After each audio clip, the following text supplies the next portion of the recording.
Halo teman-teman semuanya, selamat datang di podcast kami, podcast kelompok 8. Perkenalkan, saya Faiza Kanita dengan NIM 25096020. Dan tentunya saya tidak sendiri, saya bersama dua teman saya yang membantu di balik layar. Ada Sasha Anggreni Sofyan, juga Rahmania. Pada kesempatan kali ini, kami membuat podcast ini dengan tujuan untuk memenuhi tugas ujian tengah semester mata kuliah Bahasa Indonesia. Oke teman-teman, dan di sini kita sudah hadir narasumber kita, Kak Dimas Rahmadi Lubis. Halo. Merupakan mahasiswa Fisip Unmul, Prodi Psikologi tahun 2022. Sekarang sedang semester 7 dan baru-baru aja kemarin itu habis sempro ya Kak? Iya betul.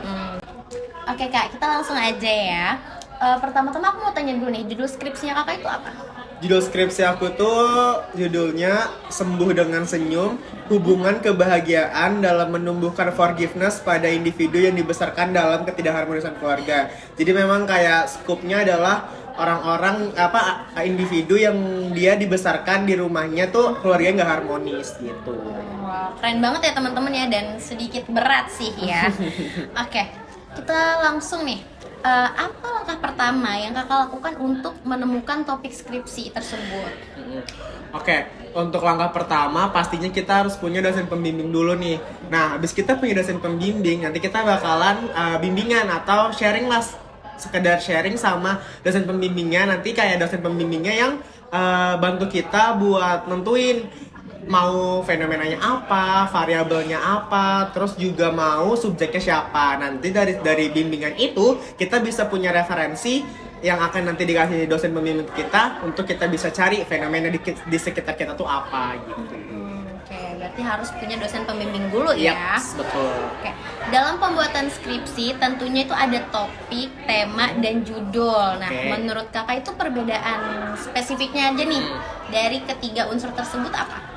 Sebenarnya kalau misalnya ditanya perbedaannya mungkin sama-sama aja, cuman mungkin beda di cara pandang aja. Misal kalau tema ya kita lihatnya temanya, misal nih aku tuh ambilnya tadi kan yang sudah aku sebutin judulku, berarti temaku tentang keluarga karena berasal dari tidak harmonisan keluarga, berarti temaku tentang keluarga. Kalau topik itu fenomena yang akan kamu ambil. Fenomena aku tuh apa? Fenomena aku tuh berarti ada keluarga tidak harmonis itu kan banyak. Ada keluarga yang bercerai, ada yang anak yang dia mengalami kekerasan, terus juga ada yang tidak kurang mendapatkan kasih sayang dari orang tuanya, dan itu kan masuk ke dalam keluarga tidak harmonis. Nah, itu masuk ke dalam topik. Terus kalau judul yang tadi aku judul itu adalah kumpulan dari topik dan tema yang dijadikan satu. Dari topik dan tema dan fenomena itu timbullah jadi satu judul skripsi. Kayak judulku tadi, Sembuh dengan Senyum, Hubungan Kebahagiaan dalam Menumbuhkan Forgiveness pada Ketidakharmonisan Keluarga gitu. Oke. Kita lanjut ya Kak. Oke. Dalam pemilihan topik nih, lebih baik pilih topik yang lagi tren atau pilih yang sesuai dengan passion kita? Nah, ini sering banget dibingungkan sama mahasiswa akhir karena kayak dia mau pilih topik yang lagi tren, tapi ketika ngajuin ke dosen pembimbing ditolak. Iya. Padahal sebenarnya bisa-bisa aja, tergantung kita menjelaskannya seperti apa. Mungkin cari dulu keunikannya misalnya kayak kalau pengalamanku, sebenarnya topikku ini sebenarnya bukan yang susah-susah banget.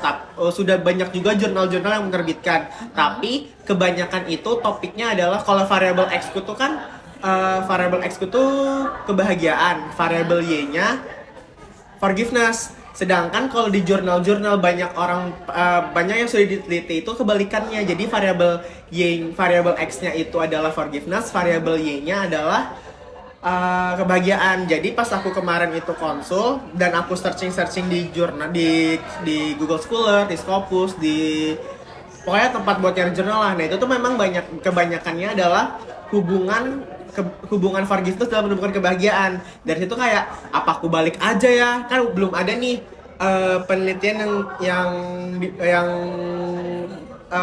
skupnya adalah Y-nya adalah forgiveness. Jadi pas kemarin tuh aku bimbingan, aku bilang sama ibunya, Bu, gimana kalau saya balik aja, kan juga belum banyak tuh penelitiannya, dan juga ternyata kalau keunikan dari skripsiku ini adalah aku ngambilnya individu dewasa awal, sedangkan banyak penelitian terdahulu itu banyaknya adalah remaja. Nah, jadi kayak ini tuh sebagai apa ya? Jadi dosen pembimbing itu juga tertarik lah mau nge-ACC judul kita karena emang belum banyak yang diteliti gitu. Benar-benar. Berarti kita harus kalau dalam pembuatan skripsi itu yang jarang banget diteliti ya Kak ya? Iya, jadi nah kalau misalnya lagi tren nih, misalnya apa ya? Misalnya FOMO. FOMO itu kan lagi tren tuh. Nah, itu tuh belum banyak juga yang diteliti. Jadi bisa banget itu diambil. Kenapa mau ambil tren FOMO sama kenapa apa nih subjeknya siapa? Biasa kan FOMO ini kan anak-anak Gen Z kan. Nah, itu tuh bisa banget buat kamu ajuin ke dosen pembimbing. Terus kalau sesuai passion kita ya bisa juga, cuman dilihat dulu passionmu ini di mana. Kalau misalnya di psikologi kan dia ada klinis, pendidikan sama industri. Nah, jadi kita lihat dulu nih passion kita di mana. Kalau misalnya di jurusanmu mungkin nanti ada lagi nih peminat-peminatannya. Jadi bisa dipilih dulu kamu minatnya di mana. Baru setelah kamu minat di mana, baru deh tentuin hal yang lagi tren. Jadi bisa muncul tuh fenomena buat skripsi kamu. Jadi begitu ya teman-teman ya, cara menentukan skripsi apakah yang kita mau ambil lagi tren ataupun yang sesuai passion kita. Ya, bisa dua-duanya. Kita lanjut, oke. Nah Kak, faktor apa yang bikin judul skripsi dianggap menarik oleh dosen pembimbing? Ya, yang tadi sudah aku bilang, yang penting adalah belum banyak yang meneliti variabel itu dan subjek itu. Terus juga terjadi di sekitarmu. Itu sih terjadi di sekitarmu. Jadi ketika kamu membuat skripsi nanti kamu nggak kesusahan buat nyari subjeknya gitu. Dan yang paling mungkin yang kalau misalnya dari dosen pembimbingku tuh kenapa dia tuh udah, jadi kalau misalnya nanti kita udah bimbingan, dia tuh udah siapin variabel Y, jadi kita tinggal pilih tuh. Jadi kita udah nggak pusing lagi buat nyari variabel Y, tapi nanti variabel X-nya kita nyari sendiri. Nah, dari variabel Y itu kita nentuin sendiri variabel X-nya. Nanti kalau udah dapat, di konsulin ke dosen pembimbing, nanti bagaimana cara kita menarik perhatian dosen pembimbing itu buat nge-ACC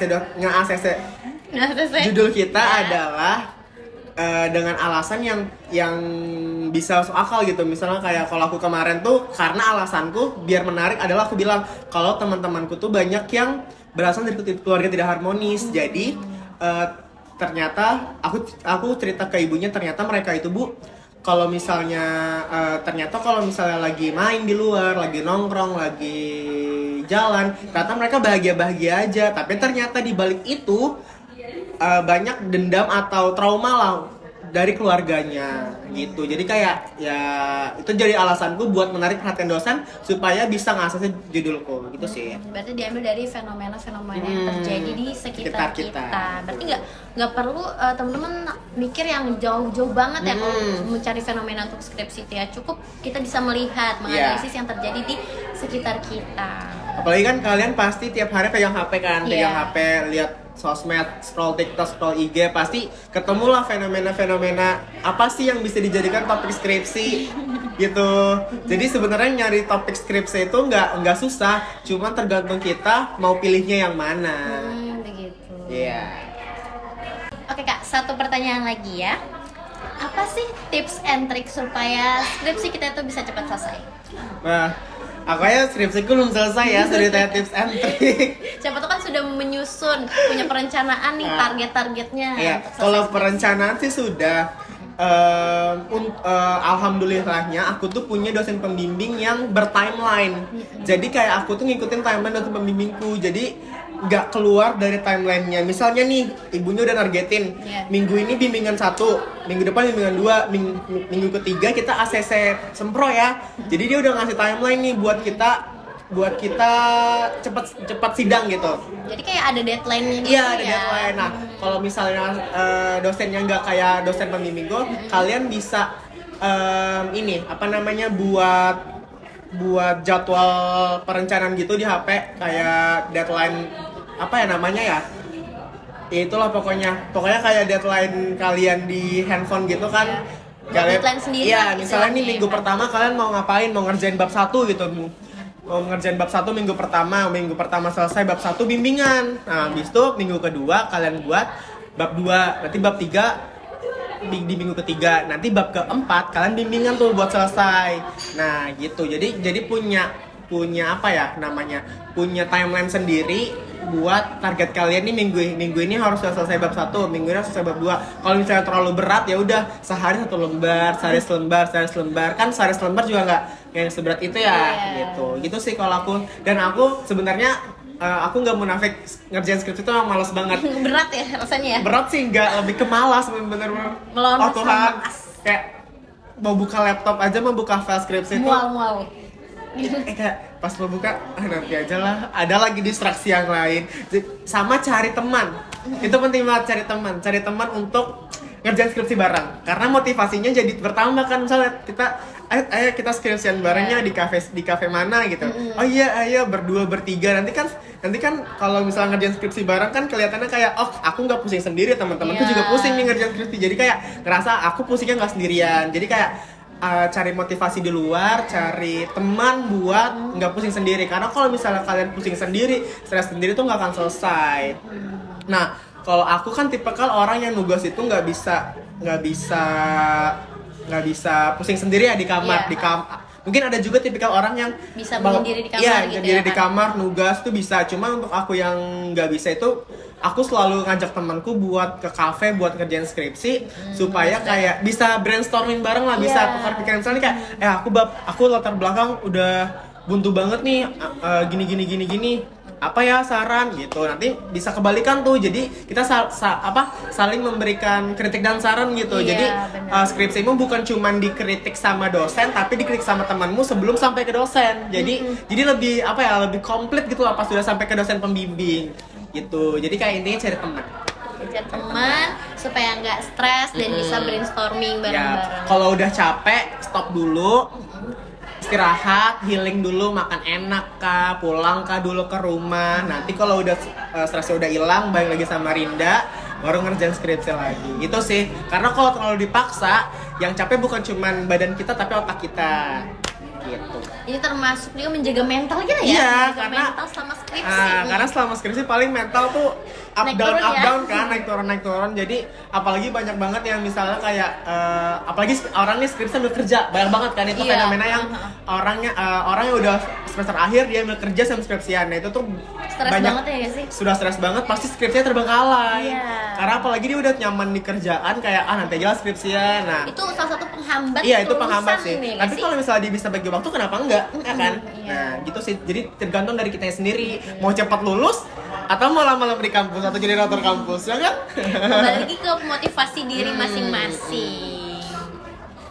Oke teman-teman, itu tadi pembahasan kita seputar skripsi bersama narasumber kita. Dapat kita simpulkan bahwa proses penyusunan skripsi itu sebenarnya bukan hanya tentang menulis atau mencari data, tapi lebih kepada bagaimana kita memahami arah penelitian, membangun komunikasi yang baik dengan dosen pembimbing, dan menjaga konsistensi selama prosesnya. Kita juga belajar bahwa dalam pengerjaan skripsi seperti topik, tema, dan judul skripsi itu saling berkaitan. Seperti topik itu adalah fenomena yang ingin kita teliti, tema menjadi dasar pemikirannya, dan judul merupakan hasil penggabungan dari keduanya. Dalam memilih topik pun, gak harus terpaku pada yang sedang tren. Karena yang paling penting adalah kita memahami, tertarik, dan nyaman dengan topik tersebut. Sehingga proses pengerjaan akan terasa lebih ringan dan bermakna. Selain itu, skripsi yang cepat selesai bukan semata-mata karena pintar, tapi karena disiplin, terencana, dan rajin berkomunikasi dengan dosen pembimbing. Buatlah target harian, kerjakan sedikit demi sedikit, dan jangan lupa untuk jaga kesehatan mental. Kalau capek, istirahat dulu, biar semangat bisa pulih lagi. Jadi intinya, skripsi bukan sekedar tugas akhir, tapi perjalanan pembelajaran yang melatih kita untuk tangguh, sabar, dan bertanggung jawab. Terus semangat untuk teman-teman yang sedang atau akan menjalani proses ini. Percaya setiap usaha kecil akan membawa kamu selangkah lebih dekat menuju kelulusan dan mimpi yang kamu impikan. Nah, sebelum kita akhiri, apa ada yang mau diomongin Kak buat pesan-pesan kepada teman-teman yang sedang menjalani ataupun akan menjalani proses skripsi? Oke, semangat buat yang lagi skripsian, buat kalian, buat TJ dan teman-teman juga semangat menjalani kuliahnya. Nanti ketemu skripsi di semester depan. Pokoknya pasti akan bertemu ya. Iya, tidak ada skripsi yang sempurna. Skripsi yang sempurna adalah skripsi yang selesai. Wow. Gitu. Keren banget. Terima kasih Kak. Terima kasih juga teman-teman semuanya. Sampai jumpa di lain waktu.